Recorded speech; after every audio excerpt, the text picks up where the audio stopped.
Hello, this is Natasha, founder of On Purpose Projects, bringing you another tip about how to create a high performance business website. I want to talk about something that is kind of annoying and kind of techy that we all have to deal with, but I want to help clarify something to make it simpler for those of us who try to communicate website problems to whether it's your developer, your designer, your web team, whatever the case may be. Sometimes we get emails from clients that say, oh my gosh, this isn't working, or oh, this is broken, or we can't get this to work, or whatever. And I know that when you as a client are in sort of a state of anxiety or panic, it's easy to say, oh my God, it's broken. And then you sort of freak out. But what is helpful to when you're communicating to your web team or to your developer, your freelancer, whatever, is they are going to need a lot more information than that in order to troubleshoot in a cost-effective way. So what they're going to want to know is if there's multiple versions of the website, let's say you have a staging site and a production site, they're going to want to know, number one, which version of the site are we talking about? Number two, which device are you checking it on? Tablet, iPhone, Android device, laptop device, desktop device, because responsive design, certain things work in certain resolutions and certain things don't work in certain resolutions. Okay, so we've got the version of the site, the device you're using, the browser you're using, Chrome, Safari, Firefox, Edge, they're all going to affect how the site displays.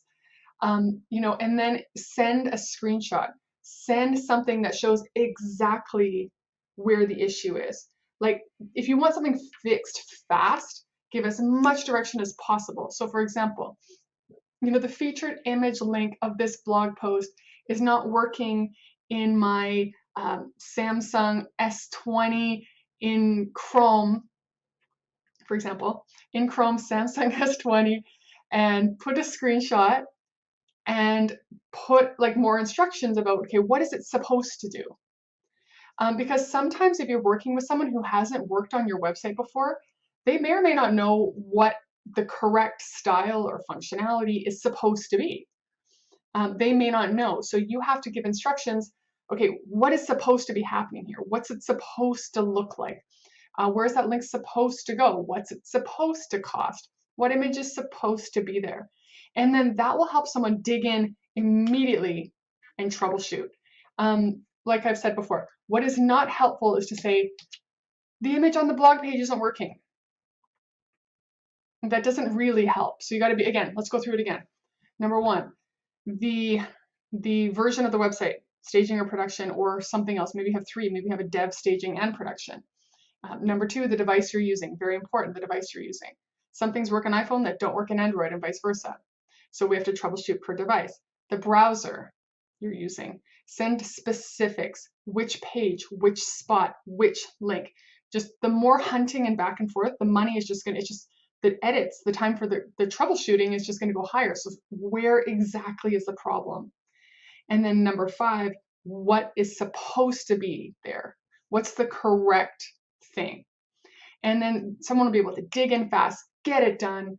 And I know that that's a lot of work, but otherwise, again, they're just going to roll up the hours. You're just going to, your team's just going to bill it because they're going to be testing all the browsers, testing all the devices. So take the time, figure it out. If you have your users or your clients telling you this isn't working, get the same from them. Which device are you using and which browser are you using? Specific problems, because, and you might not feel comfortable to ask for that information, but we're going to need it. So just take the time. What you say is you say, hey, in order for me to help troubleshoot this properly, would you mind please providing me a little bit of information? Which device are you using? Maybe you can create a little checklist. Chrome, Safari, Firefox, Edge, Big Four, obviously. What page were you on? Please send me a screenshot and get as much as you can and then send it over, or else we're going to be asking you. And if you don't know, then we're going to have to just sort of guess. And again, like I said, that's a lot more expensive. So that is really the fastest, most effective way to troubleshoot website edits or website problems. I'll talk to you soon.